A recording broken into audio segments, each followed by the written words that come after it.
So Krishna went to Indraprastha,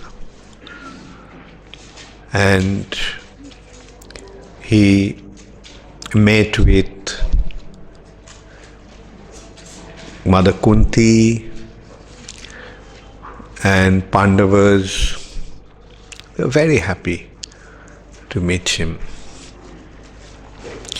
Pandavas from the childhood were attracted to Krishna. And so when Krishna came, Kunti asked how everyone was in Dwarka. And Kunti also complained that we had gone through all these difficulties, but my brother did not come and see us. So, at the same time, she could also understand that her brother Vasudeva also was going through great difficulties, inflicted by Kamsa. He also was going through a lot of distress. And then Kunti told about the difficulties that they had gone through. And this actually makes one really wonder why the devotees of Krishna had to go through all these difficulties. But then again, when we go deep into it, then we see that devotees actually don't go through difficulties. They appreciate what situation they are placed into. Because the devotees derive their joy in speaking about Krishna, hearing about Krishna. Like when, in that respect we can also consider Lord Ramchandra apparently went through the difficulties of going through the forest. But it has been described, why did Lord Ramchandra go to the forest? Is it because he was cursed, that's why he went to the forest? Or not cursed, but his stepmother's conspiracy, that he went to the forest? Yes, that is the apparent cause. But the actual cause, the actual reason is Lord Ramchandra came, and why did he come? Paritranaya sadhunam. So sadhus, most of the sadhus were in the forest. All these exalted sages, rishis, munis. And Lord Ramchandra, they are deriving the joy of associating with Lord Ramchandra. In order to give them his association, Lord Ramchandra went to the forest. And when the devotees see the Lord, how do they feel? And when the Lord sees the devotees, how does he feel? So this is how the actual cause of Lord's being in the forest, going to the forest, is to associate with the saintly personalities. And also, while he was there, he killed so many demons. Because these demons were causing distress to the saintly personalities. So he just wiped them out, killed them. So, similarly, Bhima, as we mentioned yesterday, he was poisoned. Yes, it's a terrible act, and what Bhima went through, what Kunti and other four brothers went through during that time was naturally very, very distressful. But what was the ultimate outcome? Bhima went to Patalaloka and drank nectar. And he came back becoming 1,000 times more powerful. Bad luck for Duryodhana.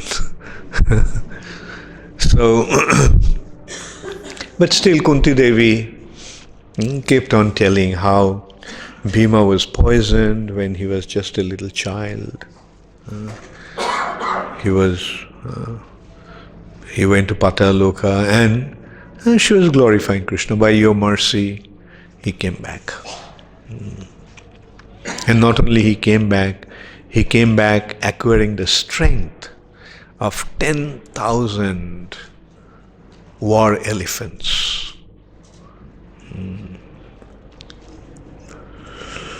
Then the Pandavas were gaining a great popularity because their nature was so good that the citizens were very much attracted to them. And they could also see that how Dhritarashtra is not treating them well. And that kind of aroused their appreciation and sympathy even more. People are cursing Dhritarashtra that the old man is not only blind, he is blind in all respects. One may be blind materially, physically, but worst is when one is spiritually blind. Prabhupada mentioned that point. Dhritarashtra was not only materially blind, he was spiritually blind as well. He did not consider, due to his affection for Duryodhana, he did not even consider the consequences. The way he was acting, what would happen to him. And his foremost well-wisher was Vidura, and Vidura was advising him all along in the most pertinent way. When Duryodhana was born, then Vidura saw the sign that this boy, newborn, will be the cause of the destruction of the whole family, whole dynasty. It's not just a family, it's a dynasty of kingdom. Royal dynasty is going to be destroyed. So he told him at that time, get rid of this child.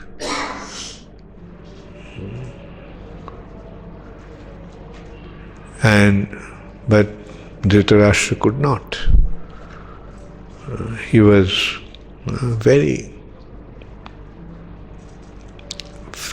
he was extremely affectionate towards Duryodhana. And then as Duryodhana grew up, everybody could see the evil qualities that he was displaying.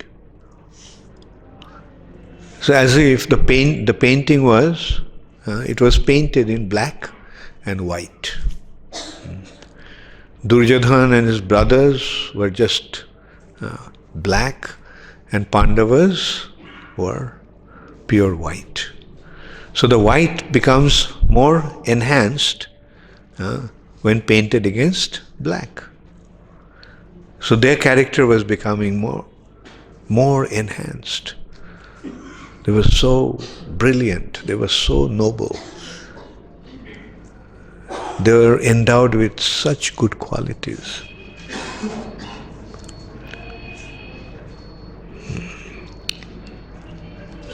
That's why it is said that it is good to go through suffering. It is good to suffer because the suffering condition purifies the heart. Just as gold is purified with fire, just as fire purifies gold, suffering purifies the heart. And here Duryodhana and Pandavas are a perfect example of that. Duryodhana was pampered, a spoilt brat. because of his opulent environment, he's getting everything that he wants, he's living in such luxury and comfort, whereas the Pandavas are deprived. So this deprivation of suffering made them better persons. They're of course better from their birth. They were actually born from the potency of the demigods. They were actually the expansions of 5 or 4 different demigods.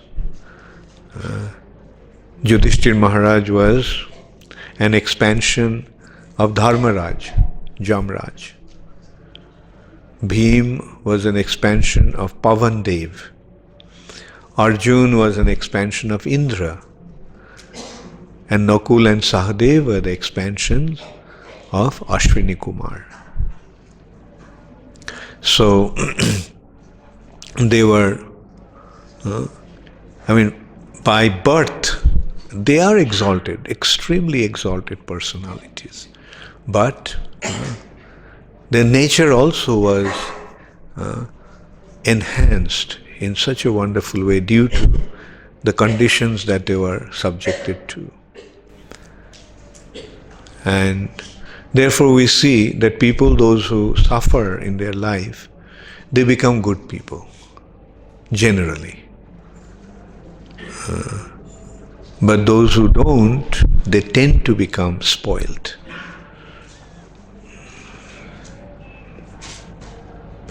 And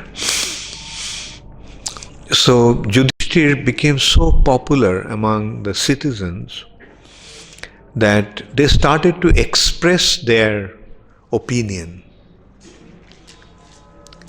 that in absence of Pandu, Dhritarashtra became a king. Although he should not become a king because he is blind. And a blind person should never become a king. But because there was no one, so he became a king.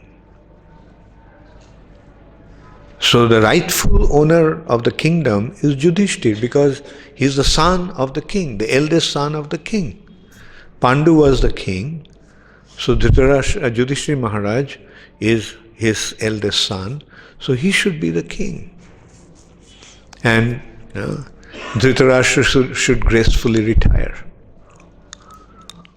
So when they heard, Duryodhana, when he heard this kind of discussions are going on, not only among the public, but even among the courtesans, the ministers and other people. So he went and complained to Dhritarashtra that, look, people are talking like that, and hearing that I'm just burning with anger. So let's get rid of this obstacles from the path of our progress. And Dhritarashtra said, how can it be done? Well, kill them.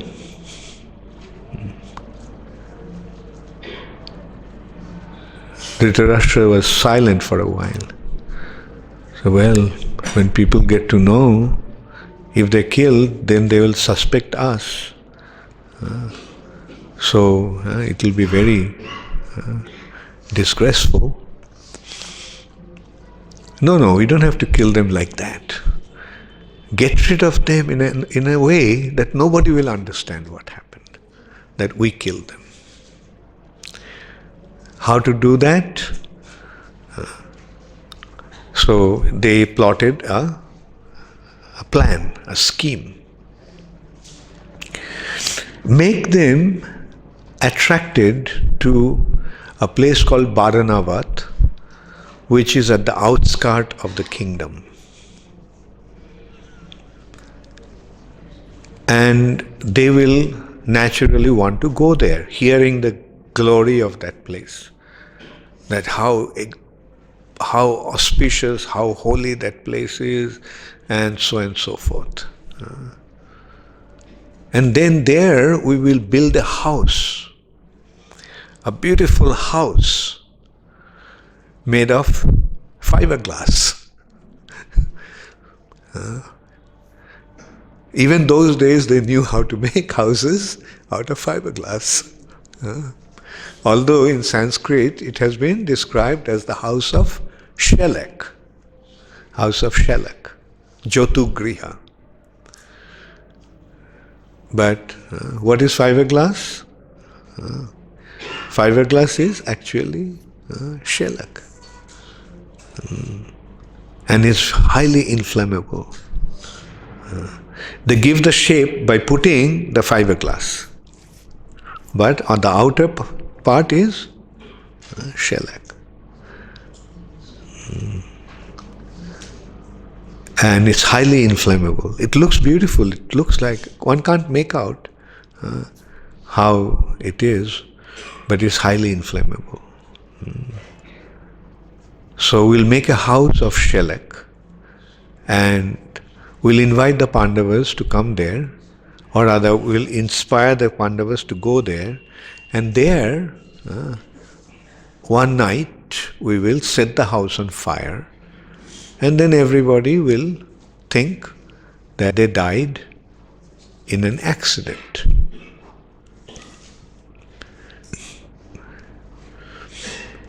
And he liked the idea, Dhritarashtra. So he granted that permission to do that. So Duryodhana bribed the ministers. Though even those days there was bribing going on to bring people to their favor, to their side. And made everyone sing the glory of Varanavat. Oh, Varanavat is such a wonderful place. It's so beautiful. It's so holy. And so he started to promote Varanavat. And he sent one of his ministers, Virochan, an evil-minded person, to go there and build that house there, house of shellac. It's not a house, it's a palace. And then Yudhishthira Maharaj became interested to go there. So he told Dhritarashtra that, I would like to go there sometime. I heard such glory of this place. I would like to go and see that place. So Dhritarashtra said, yeah, fine, go there, my son. And so arrangement was made. The Pandavas, along with Kunti, went there.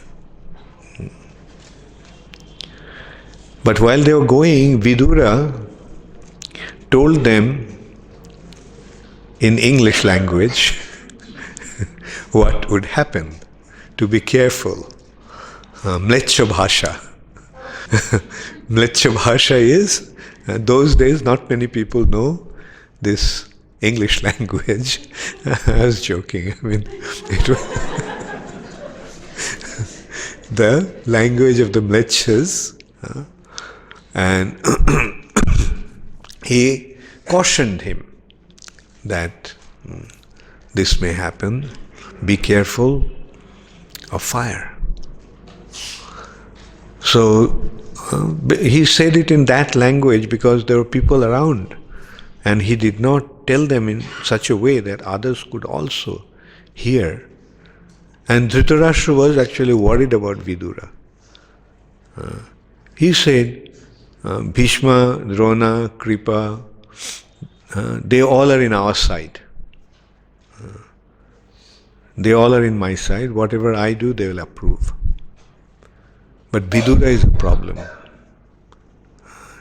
He has too independent a mind and too clear a vision.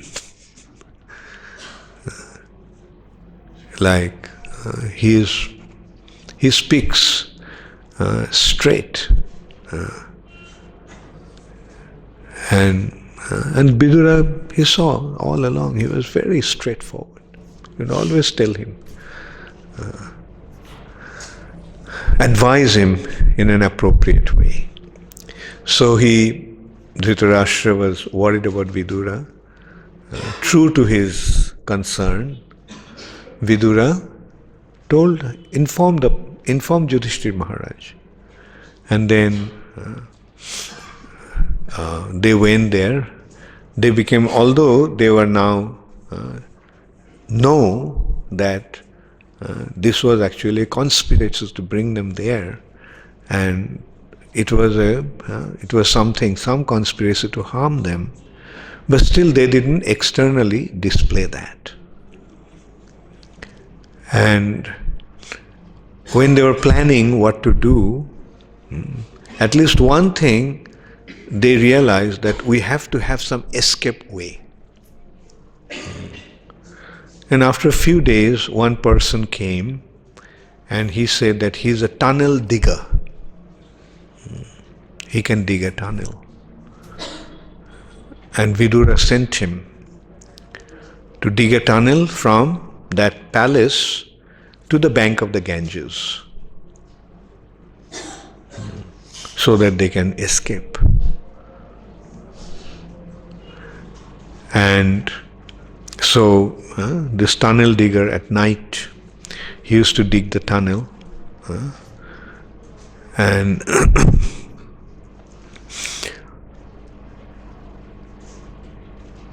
then on a specific day, actually just the day before, the house was to be set on fire.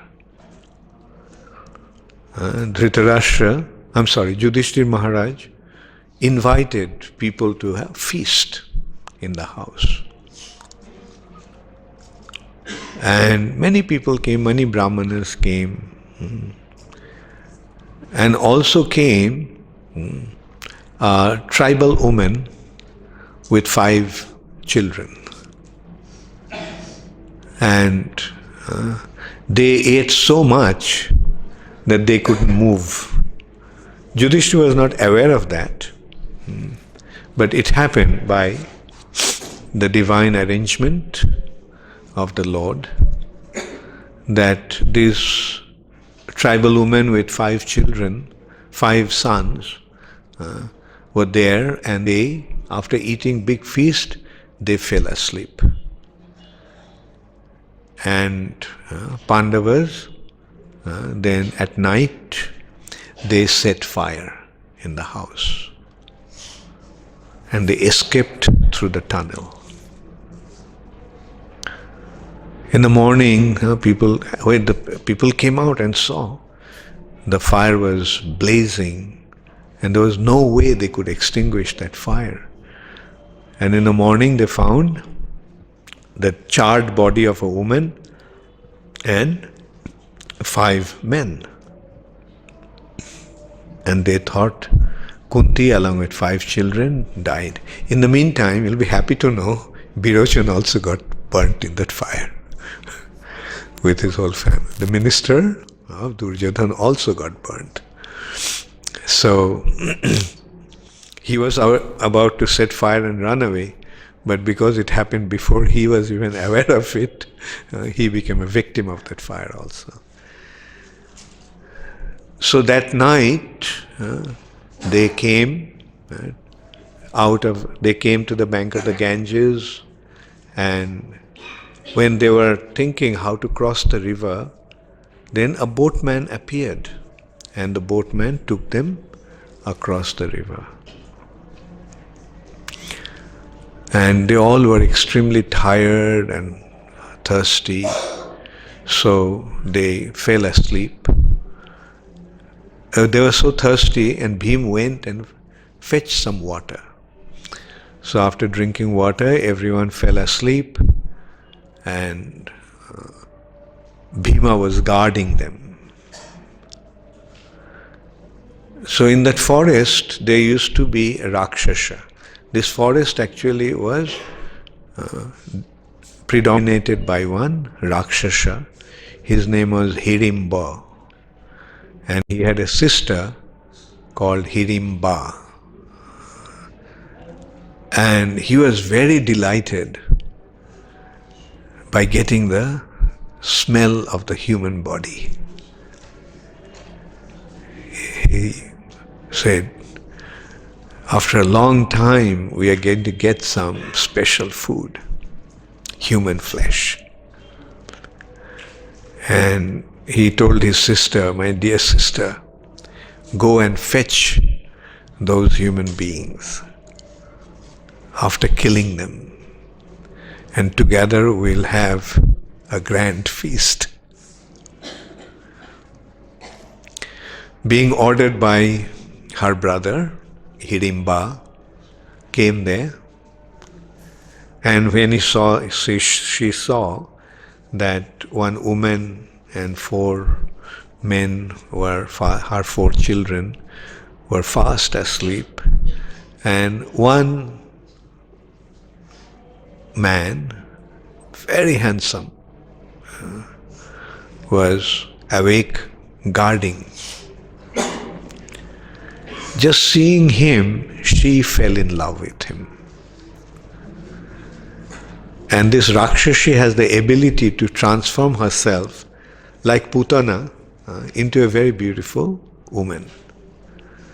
So she assumed the form of an extremely beautiful woman and came to Bhima and started to woo him. And Bhima was telling, I'm not interested. He said, I am guarding my mother and brothers, so please don't disturb me, just get lost. But she just kept on telling, look, I really have fallen in love with you.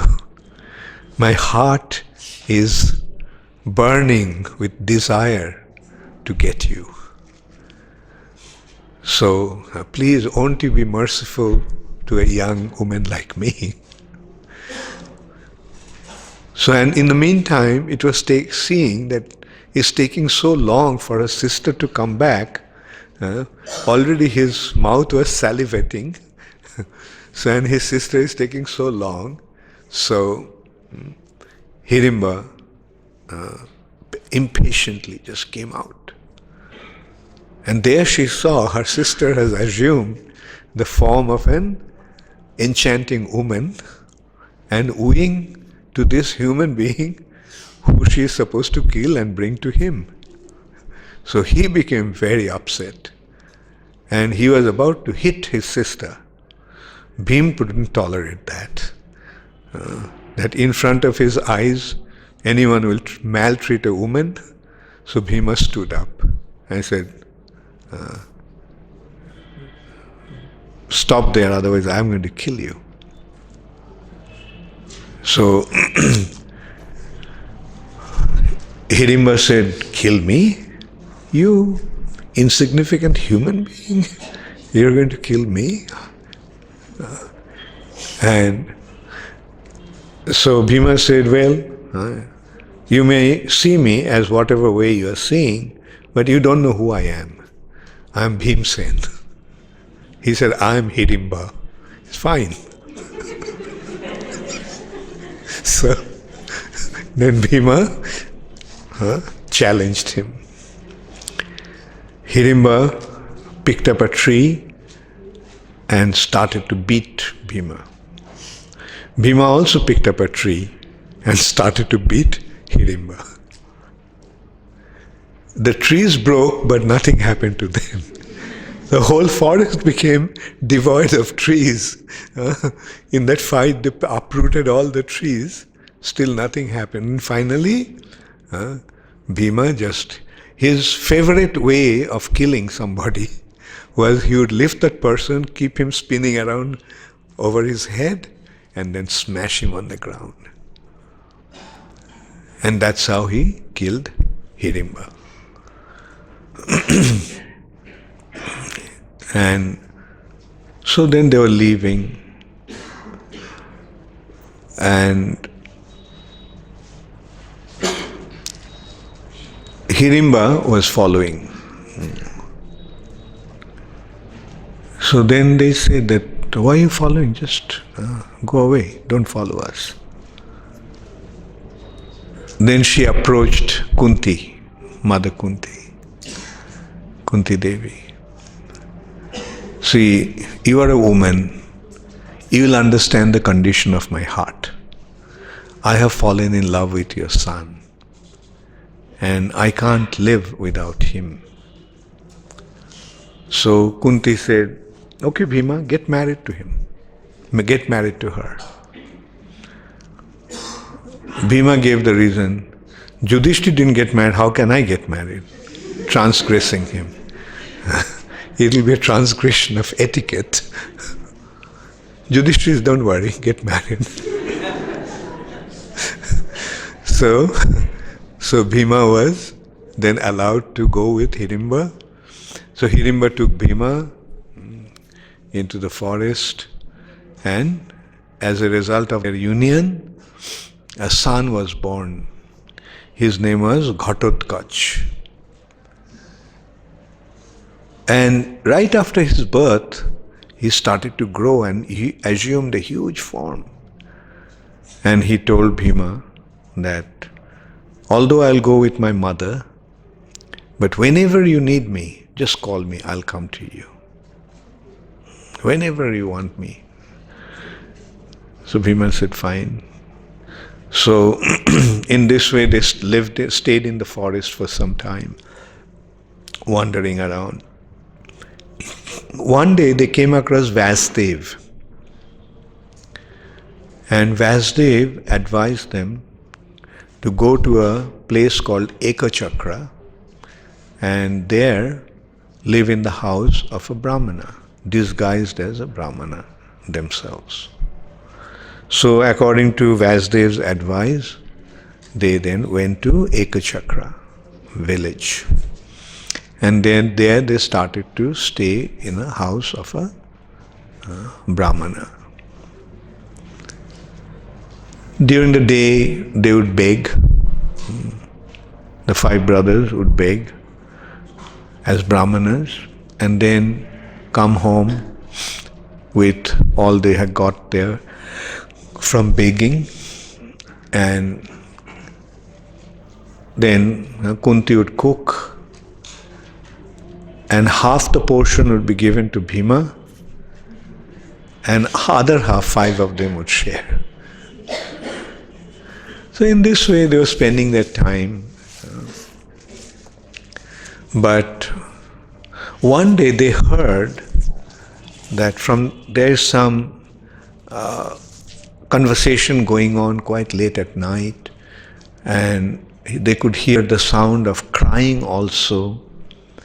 So they became curious and they went there and they found that they are talking among themselves. The father was telling, no, I would go. I am already an old man. The mother said, look, I am a woman, what's the use of my living? So let me go. The son said, it's my duty to protect my parents, and how can I let you go? So let me go. So in this way they were talking among themselves. So Kunti went and asked, what's happening? Why are you so worried? And then they explained that there was a demon, Rakshasa, called Baka Rakshasa. So this Baka was so powerful that even Indra could not deal with him. And this Baka was eating, coming to the village, plundering the village and eating people indiscriminately. So the village chiefs made a condition that on every month, on such and such day, they would send the offering to him. One family would offer one of the members with a whole lot of food. Now tomorrow is their turn and one of them have to go along with the food. So then Kunti said, then let one of my sons go.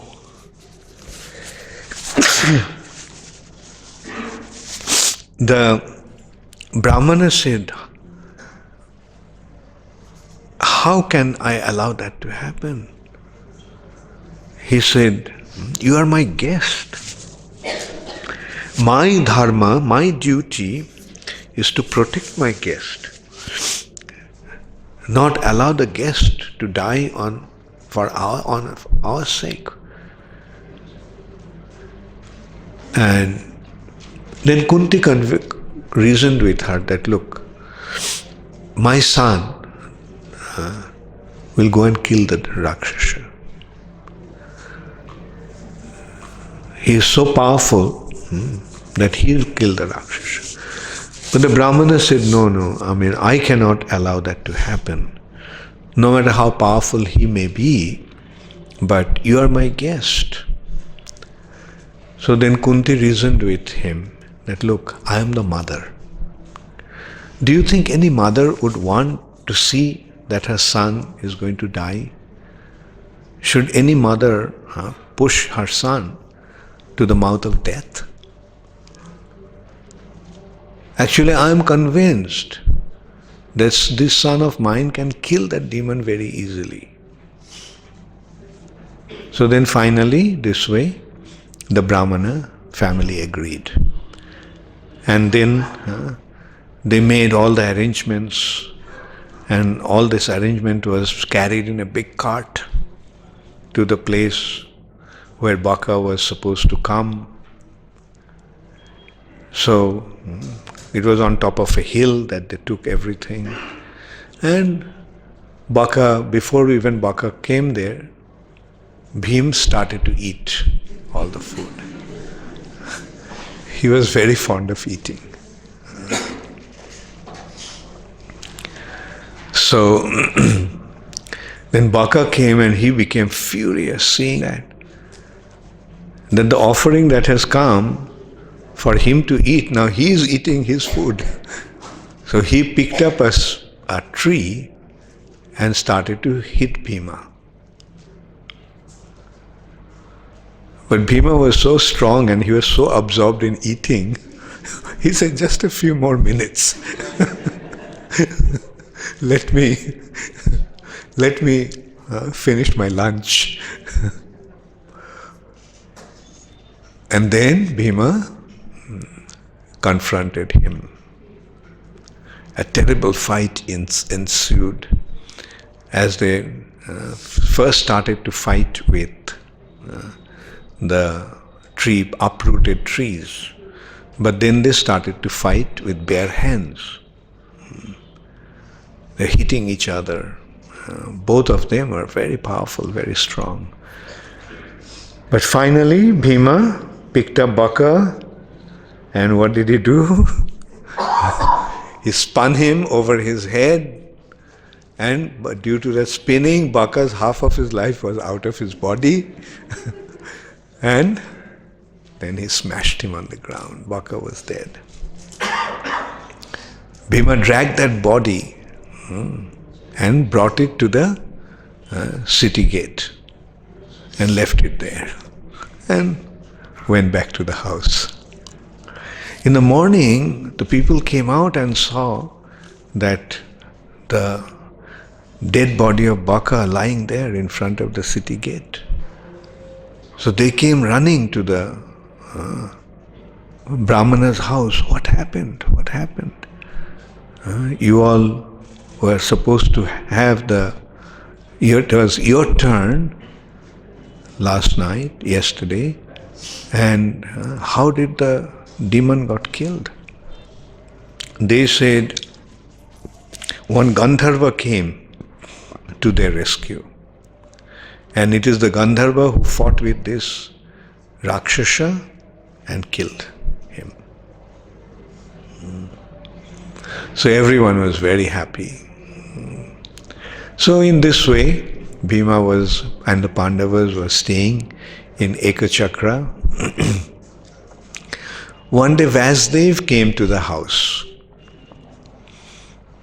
and Vasudev told that Drupad's daughter, Jaggaseni, because she appeared from a yajna, from the sacrificial fire. So Jagyaseni is going to select her husband. And Vyas suggested that you all also go there, you 5 brothers. And they also got excited hearing that there is the opportunity to go and see how the princess is going to accept her husband.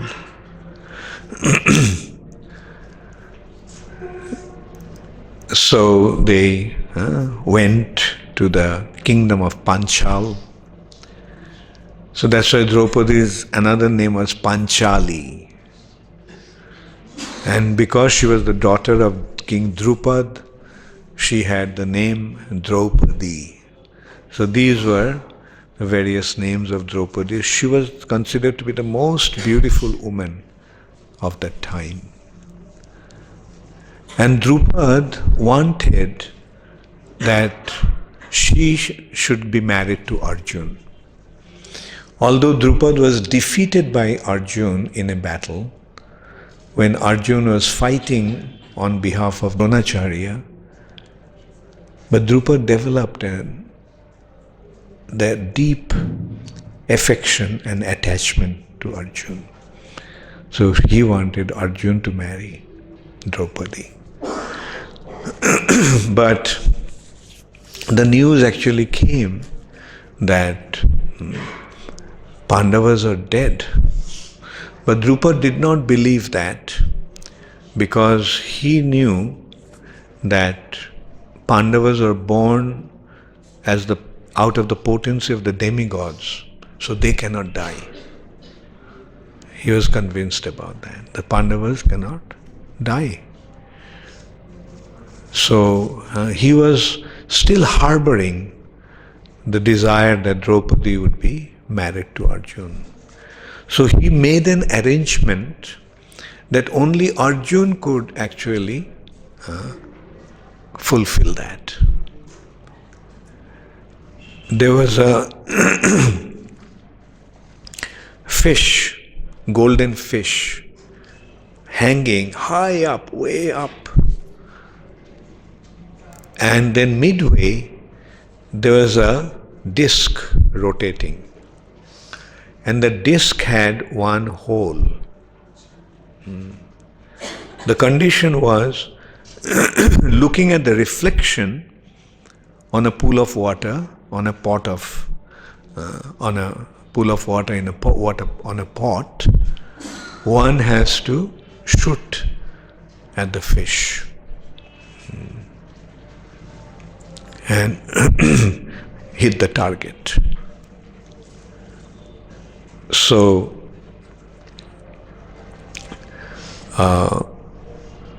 the kings, different kings were invited, all the kings were invited.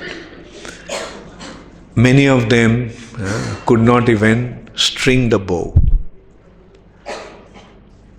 And others, even though they could string the bow, they couldn't hit the target. It was impossible for them. So, when everyone failed, no Kshatriya could actually fulfill that condition or hit the target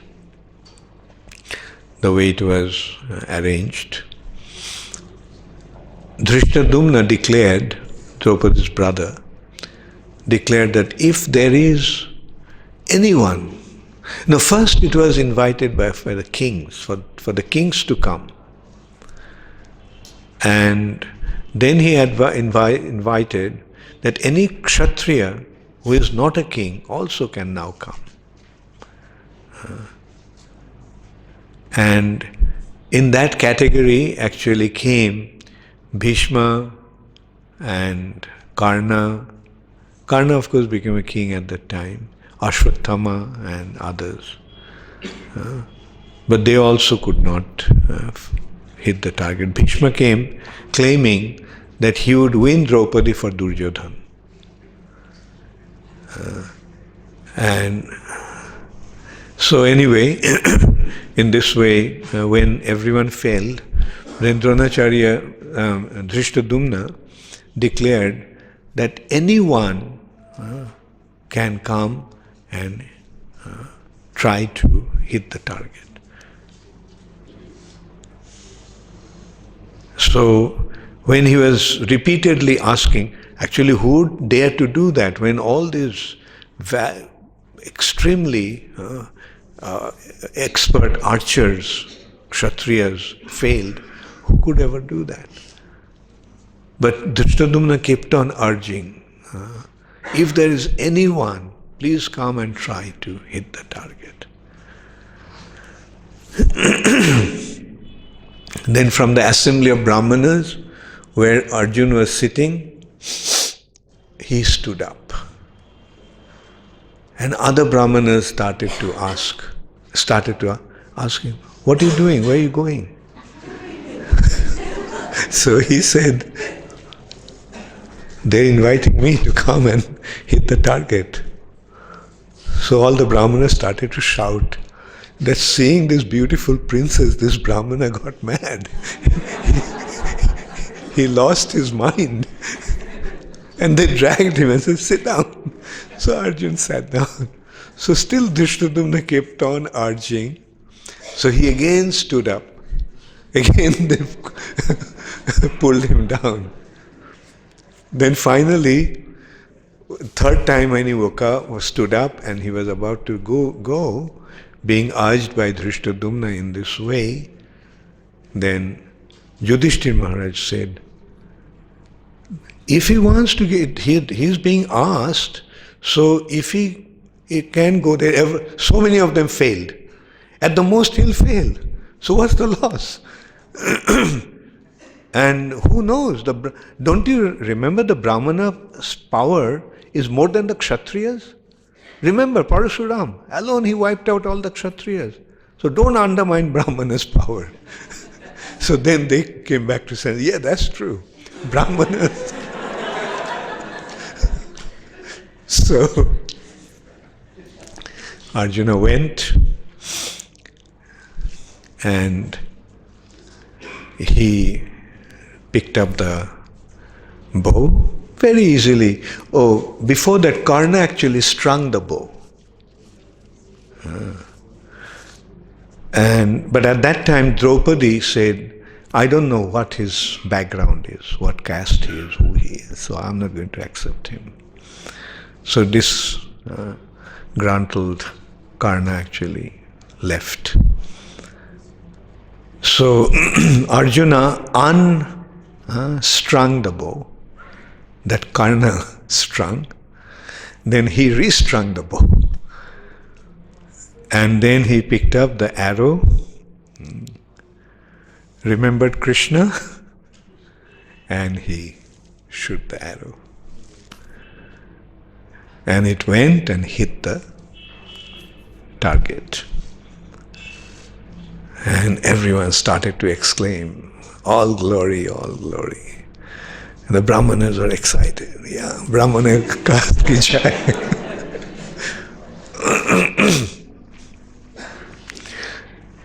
And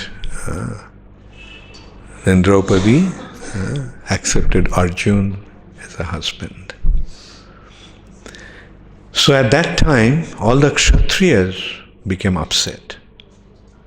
They said, like, we are being humiliated by this unknown Brahmana, so attack him. So they all attacked Arjuna, and Bhima stood up. He just picked up one tree and he started to wipe them out. Krishna was standing there with Balaram. He knew who this man was. And Krishna told Balaram that I'm just watching to see the prowess of Bhima. And if Bhima can't deal with them, I will deal with them, with all these demoniac kings. Here is my chakra, and I'll release my chakra to chop their heads off. But anyway, I don't think I have to do that.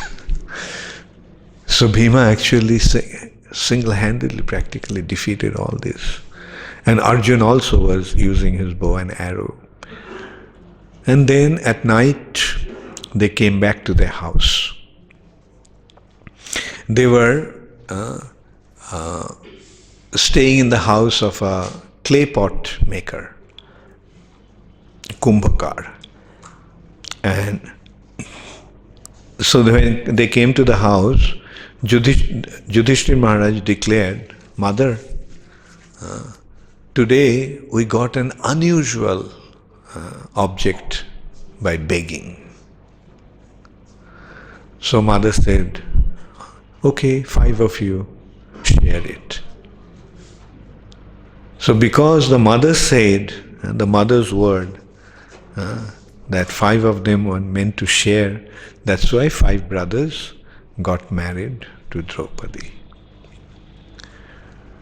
So Drishtadumna and Drupad started to suspect, to find out who this person is who actually won Draupadi. And following them, they came to the house. And he was listening. And throughout the night, they were talking about weapons and arrangement of army, arrangement of soldiers, how to create this kind of buhos or phalanxes. And so he realized that these are not Brahmanas.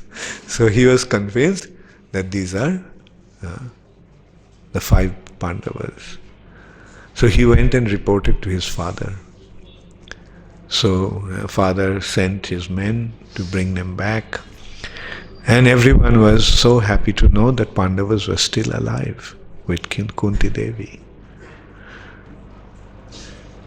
And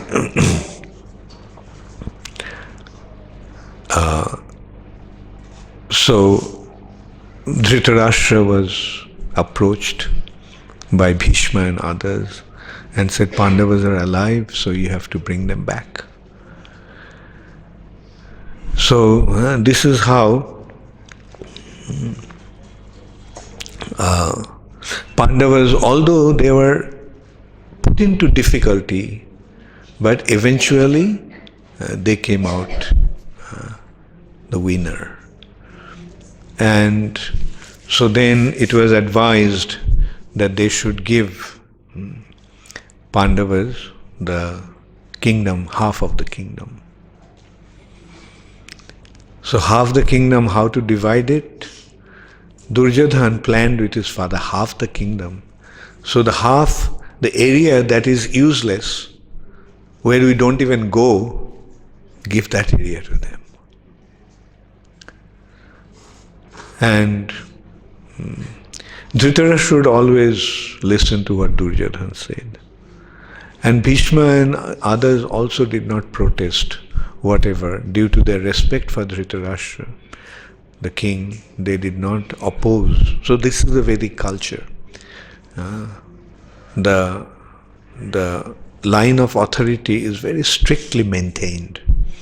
The subordinates do not oppose to the superiors. Bhishma is a wonderful example for that. And so that part of the kingdom which was useless, it was given to the Pandavas. And Pandavas were happy just to have that. So then they went there. Now when the Pandavas went there, all the Brahmanas, the noble people of the kingdom, and their friends, Kshatriyas, also followed them. So although it was in the middle of nowhere, but so many people started to come there because of the Pandavas. So that is the nature, or that is the influence of efficient people, good people. That wherever they go, prosperity automatically appears. In a way, we see that also.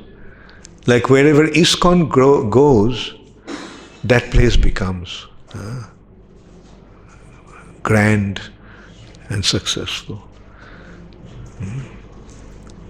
I mean, we have seen Ujjain, when we came here, when we decided to take that place here, there was nothing. But now this has become the most promising part of Ujjain. And most remarkable are actually Juhu and Bhuvaneshwar.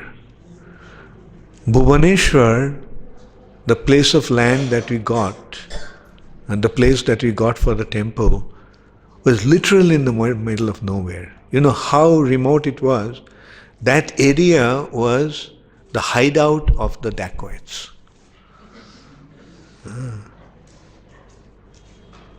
And Prabhupada accepted it. And when devotees expressed their concern, Prabhupada said, don't worry, the city will shift here.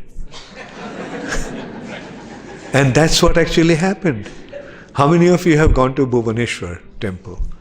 Have you seen the place? That has become the most prosperous place. Same thing with Juhu. When Prabhupada was planning to buy that land, Prabhupada's leading devout disciples, they were thinking that what's the point in getting this land in such a remote place? Who will come here? And as a result of that, they even gave the papers back to the owner of the land. And the owner was a cheat. He gave the land, took the money, and then he refused to give the land, giving all kinds of excuses. And the devotees gave the land back to him, gave the papers back to him. So when Prabhupada got to know that, he was furious. And he immediately came to Bombay. He was in Surat at that time. He came to Bombay and then after a lot of struggle, Prabhupada got the land back. And today, Juhu is the most exclusive suburb of Bombay.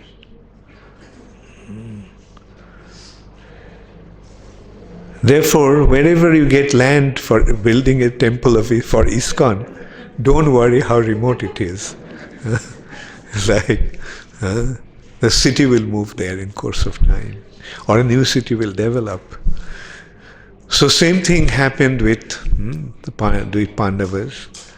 And then Mayadanava was indebted to Arjuna because he saved his life. So Mayadanava told Arjuna that whenever you need me, please call me and I'll come and help you. So Mayadanava actually built that city. So Mayadanava built a gorgeous city, and all kinds of people, good people, started to come there. First the Brahmanas came, then the Kshatriyas came, then the Vaishyas saw a good opportunity to make money, so they came. So in this way, that city became so prosperous. And then Yudhishthira Maharaj wanted to perform Ashwamedh Yajna.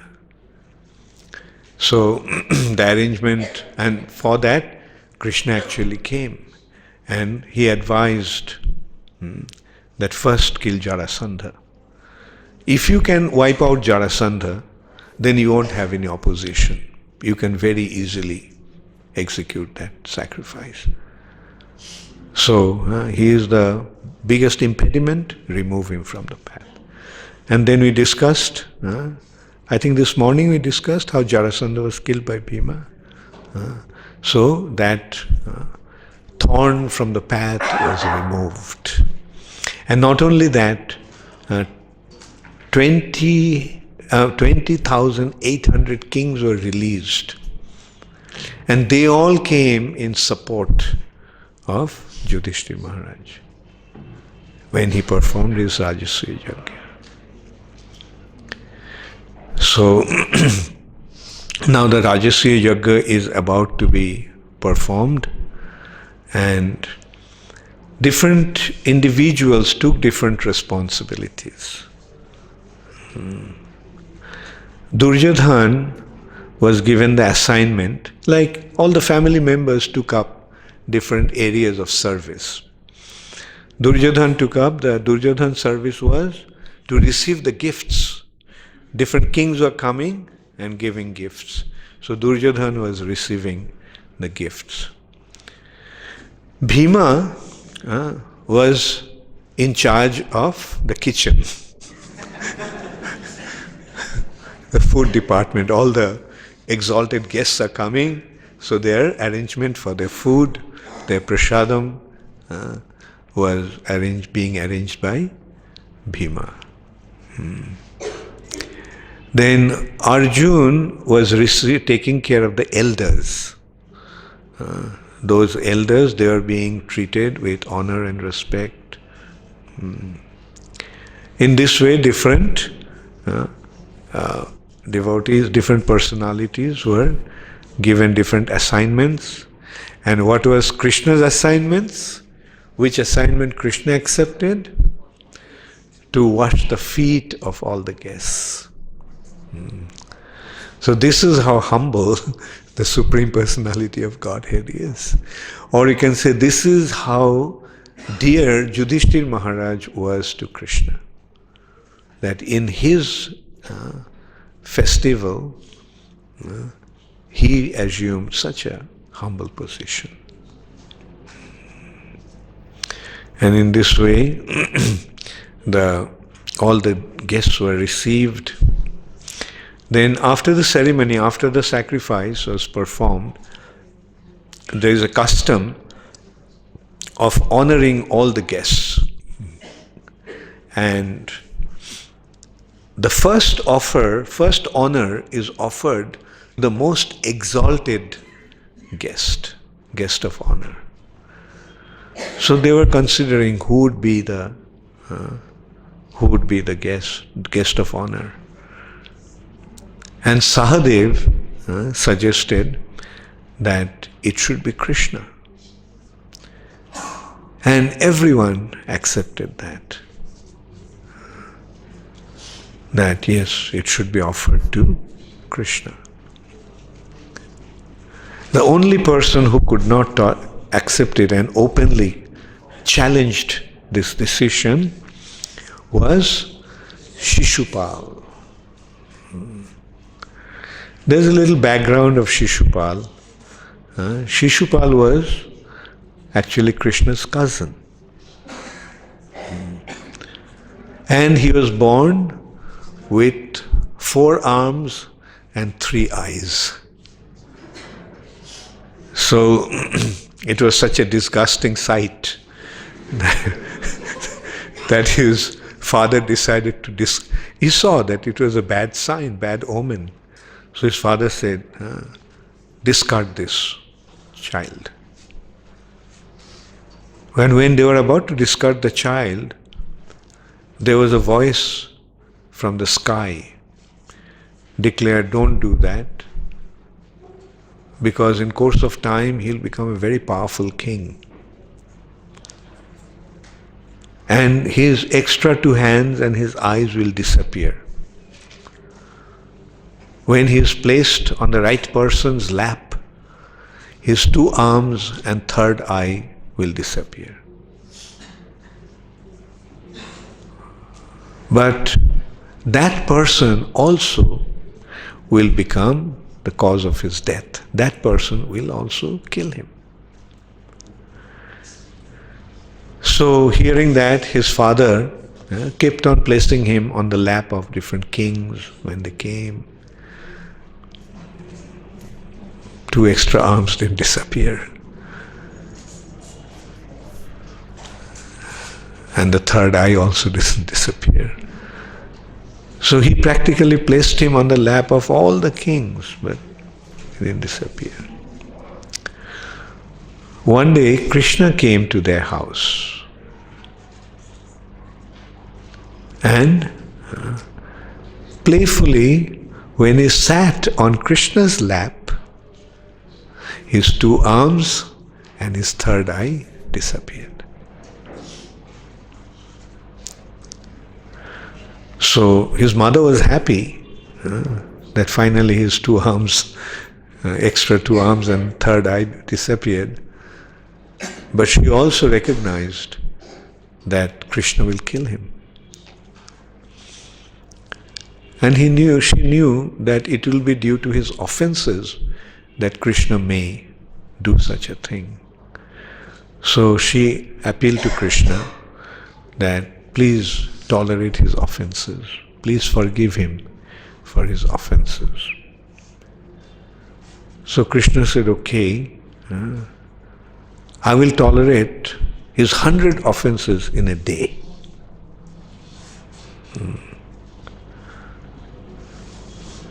That will be the limit. So mother was happy that who can commit 100 offenses in a day? So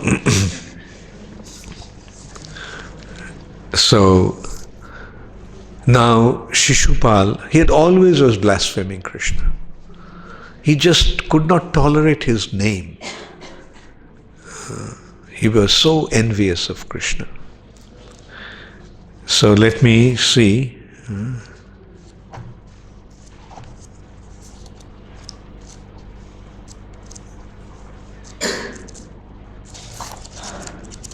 I marked it and took it out.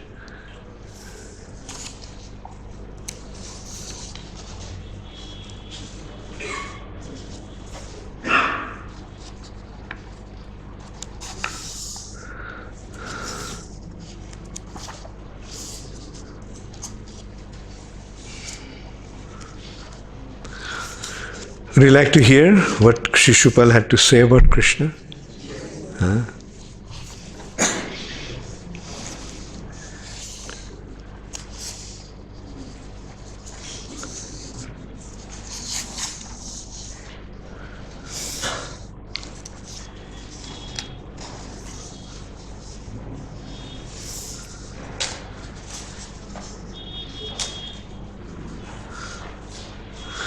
The intolerant son of Damaghosh. Damaghosh was the king of Chedi, kingdom Chedi, and he was the father of Shishupal, and he was Krishna's uncle. The intolerant son of Damaghosh became infuriated upon hearing the glorification of Lord Krishna's transcendental qualities. He stood up from his seat and angrily waving his arms, fearlessly spoke to the entire assembly the following harsh words against the Supreme Lord.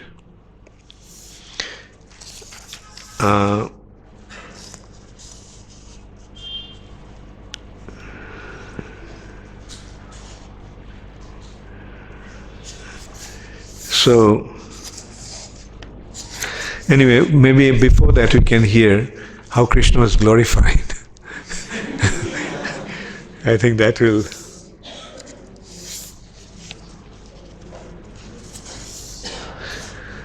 On the day of the extraction of the Soma juice, King Yudhishthir properly and very attentively worshipped the priests and the most exalted personalities of the assembly. The members of the assembly then pondered over who among them should be worshipped first. But since there were many personalities qualified for this honor, they were unable to decide. Finally, Sahadev spoke up.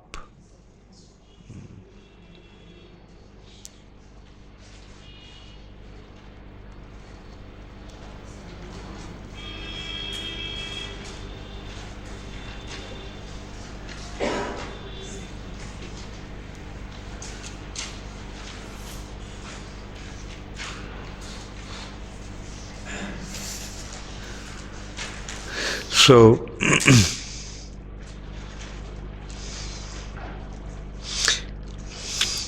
Sahadev said, certainly it is Achyuta, the Supreme Personality of Godhead and Chief of the Jadavas, who deserves the highest position. In truth, he himself comprises all the demigods worshipped in sacrifices. Along with such aspects of the worship as the sacred place, the time, and the paraphernalia. This entire universe is founded upon him, as are the great sacrificial performances with their sacred fires, oblation, and mantras. Sankha and yoga both aim towards him, the one without a second. O assembly members, that unborn Lord, relying solely on himself, creates, maintains, and destroys this cosmos by his personal energies. And thus, the existence of this universe depends on him alone. He creates the many activities of this world, and thus, by his grace, the whole world endeavors for the ideals of religiosity, economic development, sense gratification, and liberation. Therefore, we should give the highest honor to Krishna, the Supreme Lord. If we do so, we will be honoring all living beings and also our own selves. Anyone who wishes to honor, he gives to the reciprocated infinitely, should honor Krishna. Anyone who wishes the honor he gives to be reciprocated infinitely should honor Krishna, the perfectly peaceful and perfectly complete soul of all beings, the Supreme Lord who views nothing as separate from himself. Sukadeva Goswami continued, having said this, Sahadev, who understood Lord Krishna's powers, fell silent, and having heard his words, all the saintly persons present congratulated him, exclaiming, "Excellent, excellent." The king was delighted to hear this pronouncement of the Brahmanas, from which he understood the mood of the entire assembly. Overwhelmed with love, he fully worshipped Lord Krishna, the master of the senses. After bathing Lord Krishna's feet, Maharaj Yudhishthira joyfully sprinkled the water upon his own head and then upon the heads of his wife, brothers, other family members and ministers. That water purifies the whole world. As he honored the Lord with the presentation of yellow silken garments and precious jeweled ornaments, the king's tear-filled eyes prevented him from looking directly at the Lord. When they saw Lord Krishna thus honored, nearly all who were present joined their palms reverently, exclaiming, "Obeisances to you, all victory to you," and then bowed down to him. Flowers rained down from above. The intolerant son of Damaghosh became infuriated, and hearing the glorifications of Lord Krishna's transcendental qualities, he stood up from the seat and angrily waving his arms, fearlessly spoke to the entire assembly the following harsh words against the Supreme Lord. Shishupal said, "The statement of the Vedas that time is the unavoidable controllers of all has indeed been proven true, since the intelligence of wise elders has now become diverted by the words of a mere boy." O leader of the assembly, you know best who is a fit candidate for being honored. Therefore, you should not heed the words of a child when he claims that Krishna deserves to be worshipped. How can you pass over the most exalted members of this assembly, topmost sages dedicated to the absolute truth, endowed with powers of austerity, divine insight and strict adherence to severe vows, sanctified by knowledge and worshipped even by the rulers of the universe? How does this cowherd boy, the disgrace of his family, deserve your worship any more than a crow deserves to eat the sacred Purodosha's rice cake? So here in the purport, let me also read that. It's a very interesting thing to note. The great commentator Sridhar Swami has analyzed Shishupal's words as follows. The term Gopala means not only cowherd, but also protector of the Vedas and the earth. So whatever Shishupal said were actually true in a real sense. So he was not actually blaspheming Krishna, but he was actually glorifying Krishna. Similarly, Kulo Pangshana has a double meaning. Shishupal intended to mean the disgrace of his family, which is its meaning when divided as above. But the word may also be analyzed as ku lopam amsana, giving a totally different meaning.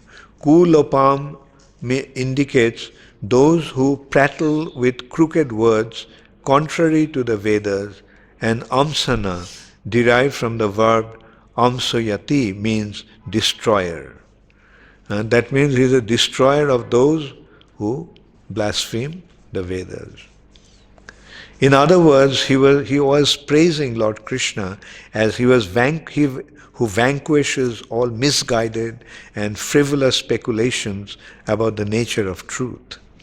Similarly, also Shishupal wanted to compare Lord Krishna to a crow with the words Jatha Kakaha.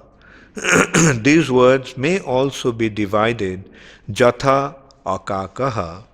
In that case, according to Sridhar Swami, the word Kaka is a combination of Ka and Aka, which indicates material happiness and misery. Thus, Lord Krishna is Akaka in the sense that he is beyond all material miseries and happiness, being on the pure transcendental platform. Finally, Shishupal was right in saying that Lord Krishna does not deserve merely the Purodosha rice cake offered to the lesser demigods as a substitute for the heavenly beverage soma. In fact, Lord Krishna deserves to receive everything that we possess, since he is the ultimate proprietor of everything, including ourselves. Thus, we should give Lord Krishna our life and soul, not merely a ritualistic offering of rice cakes. Then Shishupal continued, how does one who follows no principles of the social and spiritual orders or a family ethic, who has been excluded from the religious duties and behaves whimsically and who has no good qualities, how does such a person deserve to be worshipped?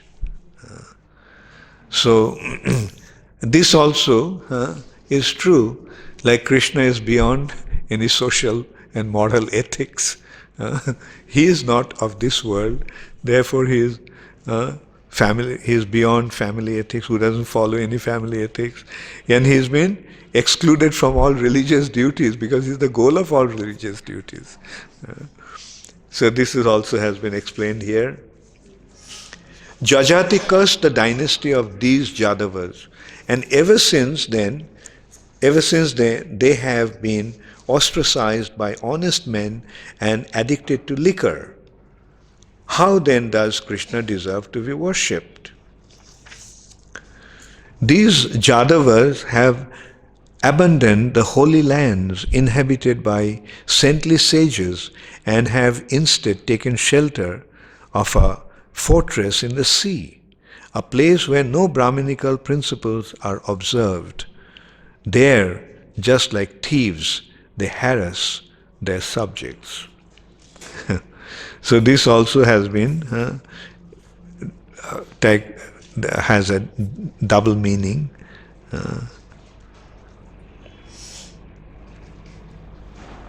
Okay, so here there is some purport is saying the word Brahmarshi Sevita Deshan, holy lands inhabited by saintly sages, allude to the district of Mathura. Srila Prabhupada writes, Shishupal went crazy because of Krishna's being elected the supreme, first worshipped person in a meeting, and he spoke so irresponsibly that it appeared that he had lost all his good fortune. So, Sukadev Goswami continued, bereft of all good fortune, Shishupal spoke those and other insults, but the Supreme Lord said nothing, just as a lion ignores a jackal's cry. Upon hearing such intolerable blasphemy of the Lord, several members of the assembly covered their ears and walked out, angrily cursing the king of Chedi. Anyone who fails to immediately leave the place where he hears criticism of the Supreme Lord or his faithful devotee will certainly fall down, bereft of his pious credit. Then the sons of Pandu became furious, and together with the warriors of the Matsya, Kaikeya, and Sanjaya clans, they rose up from their seats with weapons poised, ready to kill Shishupal. Undaunted, Shishupal then took up his sword and shield in the midst of all the assembled kings, O Bharata, and hurled insult at those who sided with Lord Krishna.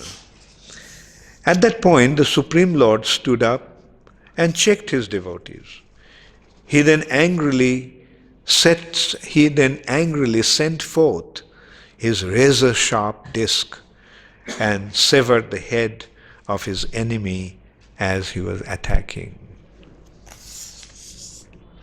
When Shishupal was thus killed, a great roar and howl went up from the crowd. Taking advantage of that disturbance, the few kings who were supporters of Shishupal quickly left the assembly out of fear of their lives.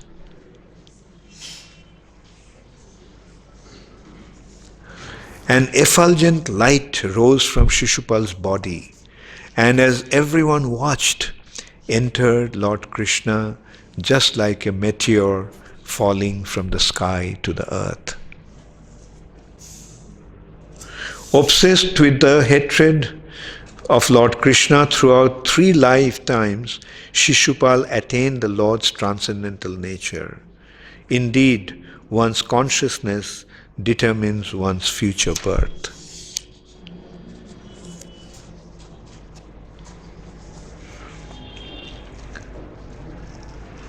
So this is how Shishupal was killed in the assembly of. So then,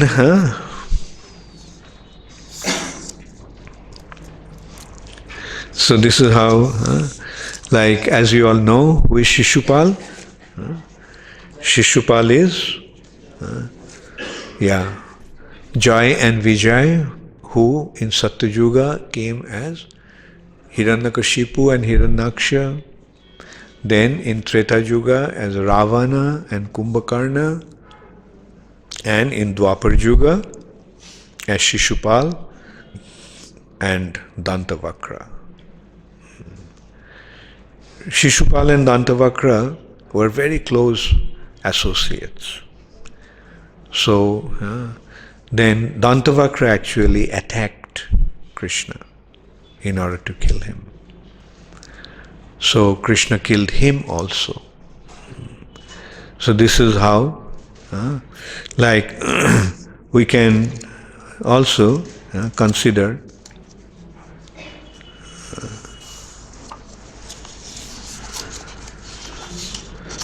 Dantavakra's end.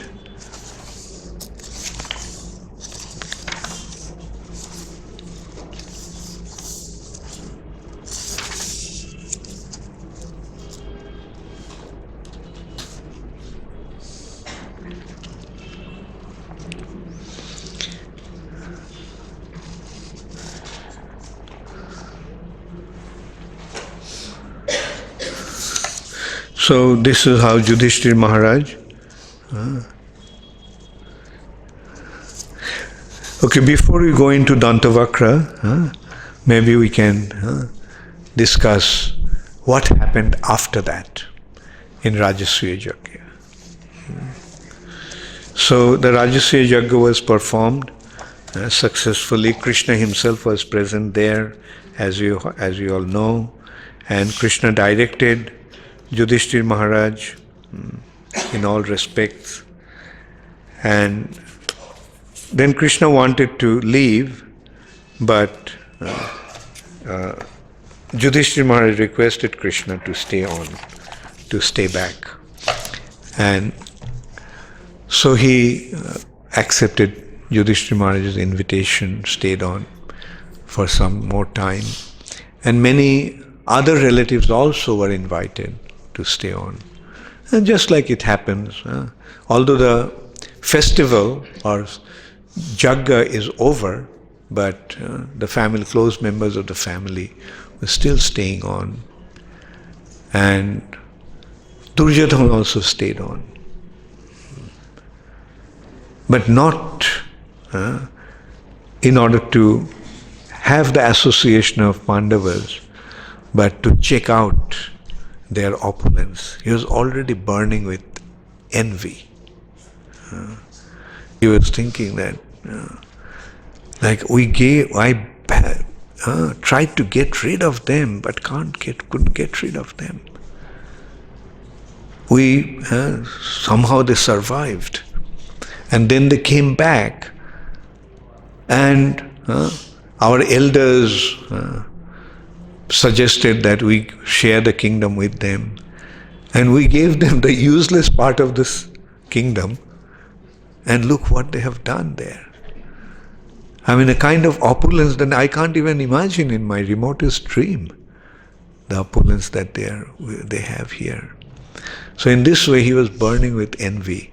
And then he also saw how Yudhishthira Maharaj performed this Rajasuya Yajna, and where he was being glorified by everyone in such a wonderful way. So one day Krishna and others, Draupadi and Pandavas, they were assembled there in that assembly. And Duryodhana just came there very agitated to complain about something. And that assembly hall had a magical feature that if an unscrupulous person, if a wicked person and a liar came to the assembly, he would see everything in a reverse way. Like he would see the land as water and water as land. So Duryodhana came in and he thought it was water. He lifted his cloth, and as he tried to step into the water, he just fell flat on his face. And it was difficult for them to control their laughter. But somehow they controlled their laughter. And then Duryodhana came to the water and he thought it was land, and he walked straight into the water and fell. This time they couldn't control their laughter. Especially Bhima and Draupadi started to laugh. Ho, ho, ho.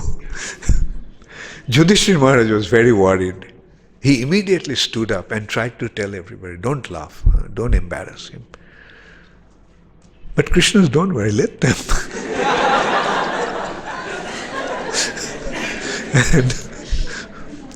and Yudhishthira Maharaj ordered, bring some fresh clothes for Duryodhana straight away. But Duryodhana, being insulted in this way, he was always very envious of Bhima. And the way Bhima was laughing at him and sarcastically commenting about him, it just went to his heart like sharp arrows.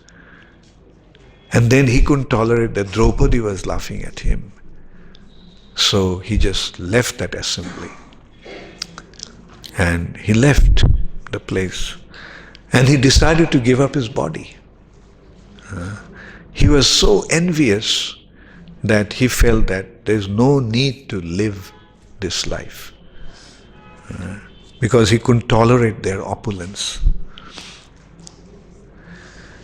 So then the Danavas came from when Duryodhana was about to enter into the fire that he lit to give up his body, the Danavas came from the lower planetary systems and prevented him.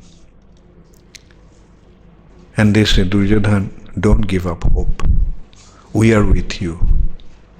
And we'll make sure that you take the kingdom away from them. Don't worry, just a matter of time. And this is how they prevented him from committing suicide. And then these Danavas possessed Duryodhana and started to constantly guide him. And as you know, the next thing was Duryodhana invited Yudhishthira Maharaj to a game of dice.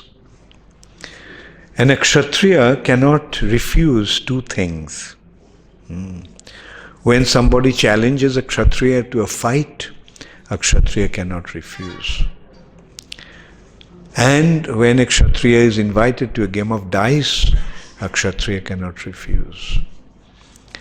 Now Yudhishthira Maharaj was fond of playing dice, but he was not a good player. On the other hand, Duryodhana's uncle Shakuni, he was a wizard in dice game. And so in that game, as you know, they lost. Yudhishthira Maharaj started to lose everything. He would stake. First he was staking gold coins, pearls, diamonds, and then he started to lose, one after another, and he got into a frenzy. He staked his kingdom, he staked his brothers, he staked himself, he staked Draupadi. And as you know, Duryodhana ordered to bring Draupadi to the assembly. In front of everyone, the assembly full of all the subjects and nobilties, they ordered to strip Draupadi. And at that time, Krishna came to her rescue. So this is how we see how Krishna saves his devotees all the time. The devotee surrenders unto Krishna, and Krishna takes full responsibility of his devotees. And over a few hours, Pandavas, Yudhishthira Maharaj was the ruler of the entire earth planet actually. After performing Rajasuya Yajna, he actually became the sovereign king of the entire earth planet. And in a few hours, he lost everything. I mean, what an amazing drama this Mahabharata is, the history of the Pandavas.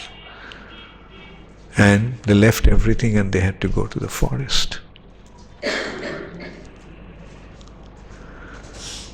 And the condition was, actually they lost everything. But then they realized that Krishna was in their favor, and Krishna is upset. And Bhishma actually advised Dhritarashtra that give them their kingdom back. And otherwise it will be very, very inauspicious. So although he agreed to give everything back, but then Duryodhana again got into another condition. Okay, we'll give them back, but let them have one last one last round. And the condition of the last round was the 12 years of exile in forest and 1 year's remaining incognito, that nobody could recognize him. And although the condition was whoever would lose have to, but the thing is Duryodhana was convinced that he was not going to lose because Shakuni was a wizard in the game of dice. And so Pandavas had to go to the forest for 12 years and 1 year of remaining incognito. And they fulfilled that. Although in another way we can see that Kshatriya rules. The Kshatriyas actually have the liberty to win whatever they want. Like Kshatriya, Pandavas may have lost everything, but they could, right there, they could have gone into a battle and win over their rights. But Yudhishthira Maharaj was so noble and so honest that he didn't take to that course. Rather, when Draupadi was being humiliated in that way, Bhima was furious. He was about to destroy the whole assembly. But Yudhishthira Maharaj pacified him. He said, we can't do that because we are their servants now. And a servant cannot stand up against his master. I mean, what a noble adherence to the principle of ethics. And that is the grand aspect, the glorious aspect of the Vedic culture. Anyway, so then this actually leads to the Battle of Kurukshetra. Eventually, we'll come to that also afterwards. But today let's end here. You have a question? Okay.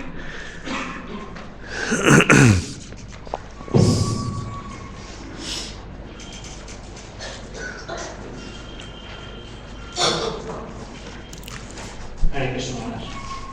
I just want to know about the dharma in Vedic times. Like when you see Bhishma and Dronacharya and Kripacharya, they were all sitting in the Rajya Sabha and Draupadi was insulted. So which dharma was more important for Bhishma and Dronacharya to take part of the good point. Okay. Draupadi's like, very good point. I got your point. Okay. So this has been answered through one incident. When Bhishma, lying in the bed of arrows, was instructing Yudhishthira Maharaj on the principles of dharma, then Yudhishthira Maharaj noticed that there was a trifle smile in Draupadi's lips. Just a smile in Draupadi. So Bhishma asked Draupadi, why are you smiling? Draupadi's answer was, where was your wisdom when I was being disgraced in this way in the assembly right in front of you? Bhishma's answer was, at that time, my consciousness became contaminated due to eating of Duryodhana's food. But now that bad blood is drained out of my body, so now my consciousness became purified. So this is the effect of, eating the wrong food, coming from wrong person. Because even Mahajan like Bhishma, because he was being maintained by Duryodhana and his clans, that his consciousness became affected. He is admitting that.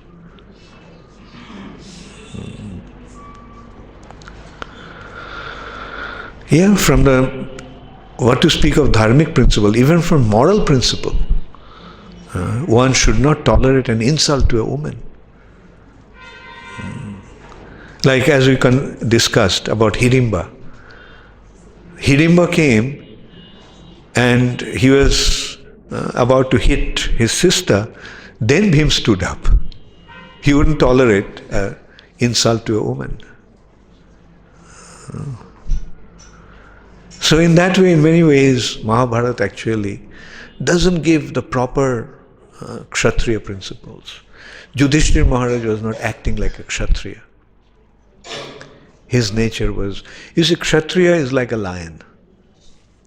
A lion's principle is he gets whatever it wants with his own power. That's a Kshatriya. Kshatriya, I mean, as we see, like so many princesses when they were about to be married, Kshatriya warrior comes and says, well, I'm claiming her. If anybody wants, can try to stop me. Or a Kshatriya king would go to a kingdom. I like your kingdom, Master King. So either give it to me or come and have a fight. And whoever wins enjoys. The principle is called the Birobhagga Vasundhara. Vasundhara, earth, is enjoyed by the heroes. In that respect, might is right for a Kshatriya. That's the principle of the Kshatriyas. Yes.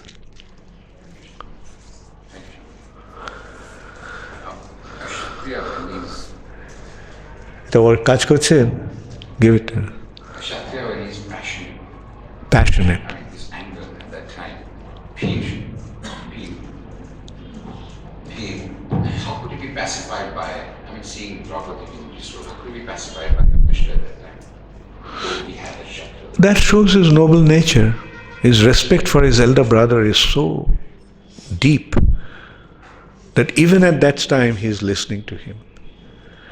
But Bhima often would come out when they were in the forest in exile. Bhima, from time to time, Bhima would come up and just would get at Yudhishthira Maharaj for his acts there.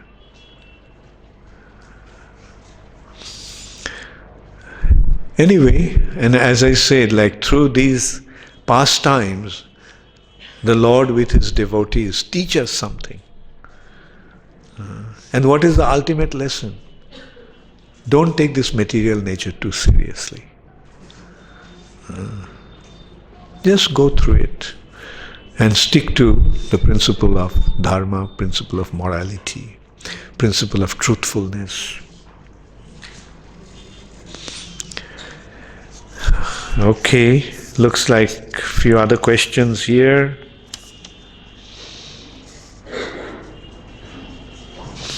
Bashu Shrestha Das, the Sahadev who glorified Krishna in Yudhishthira Maharaj Rajasya Yoggo was the son of Pandu or the son of Jarasandha. Actually, Jarasandha's son also was. This is from Brajendra Krishna Das. Okay. My question is, we know that once Bhima drank nectar in Patalaloka and he therefore got the strength of 10,000 elephants. But how Duryodhan and Dushashan became so powerful that they could dare to challenge Bhima? Well, we have to understand that they were Kshatriyas and they were powerful. Kshatriyas are powerful. But Bhima had more physical strength, whereas Duryodhan was endowed with greater skill. Duryodhan was more skillful. Especially in the fight in using clubs, in the battle of club. Okay. You have a question? Yeah. Go ahead.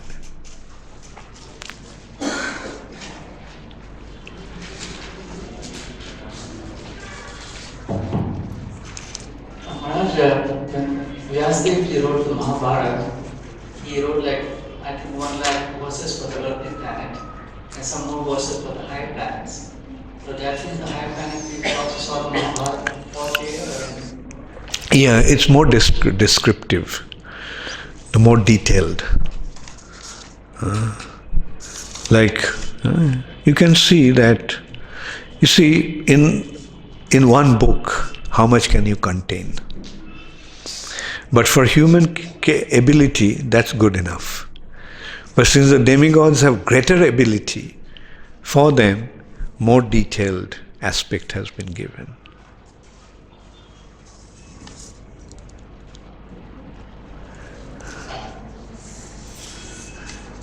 Ananda Kanda Das,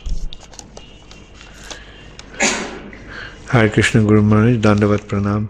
Guru Maharaj, one of my devotee friend has asked that, or we know that, while going to Mathura, Brajendrananda and Krishna stayed in Vrindavan only, while the other form of Krishna, that is Mathura's Krishna, went there.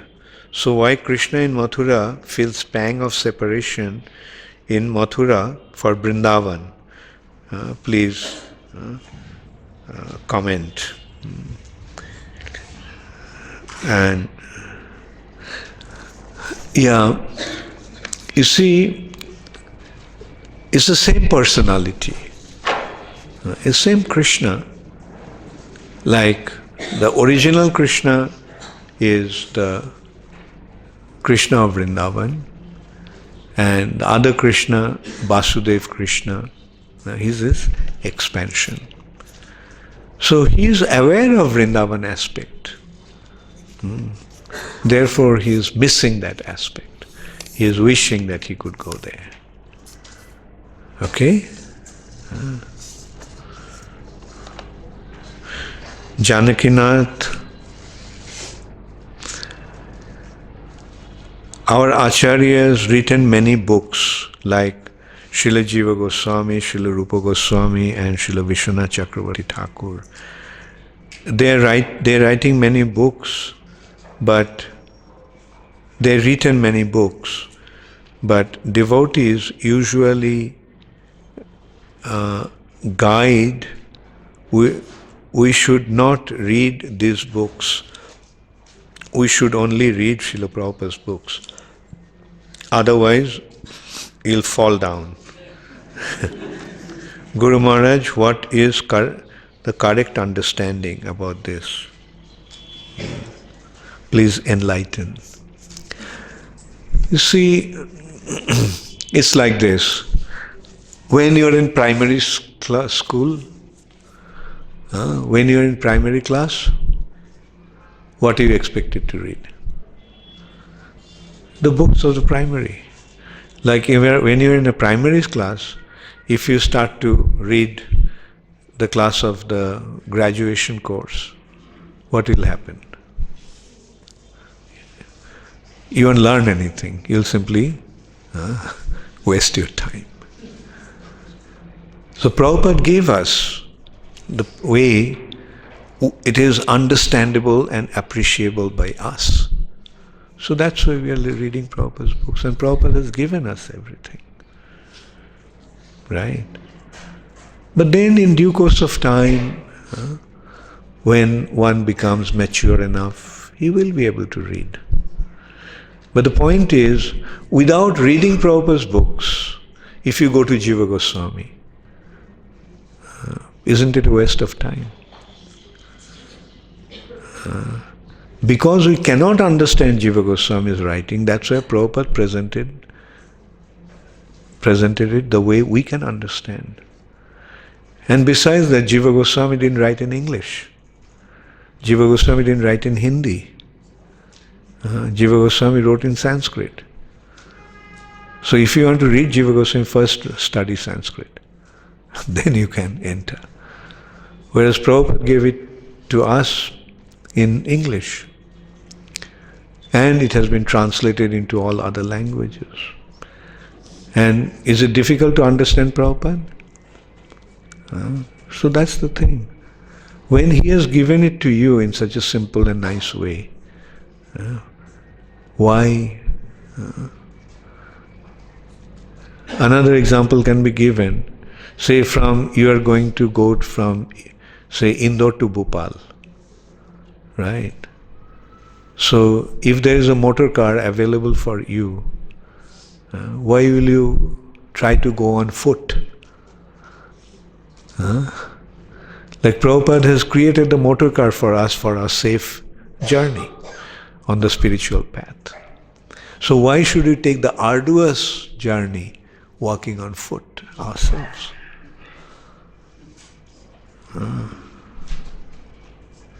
Make sense? Okay.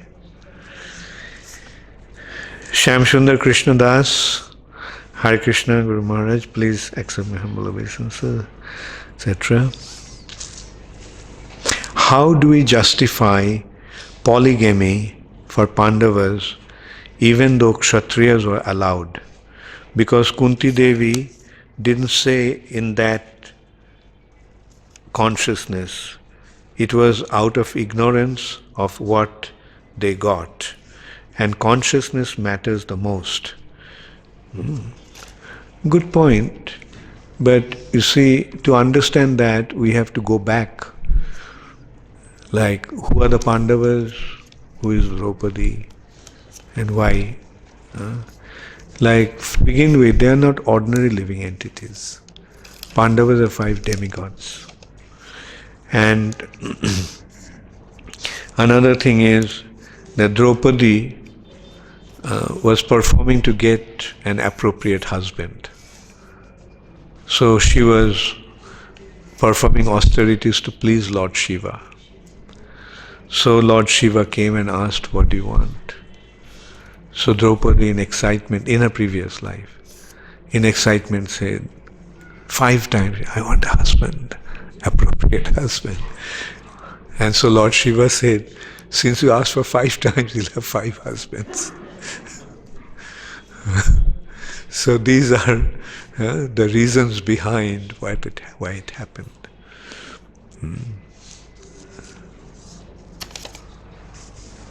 Otherwise, like the Vedic culture actually, a man can have more than one wife, but one woman cannot have more than one husband.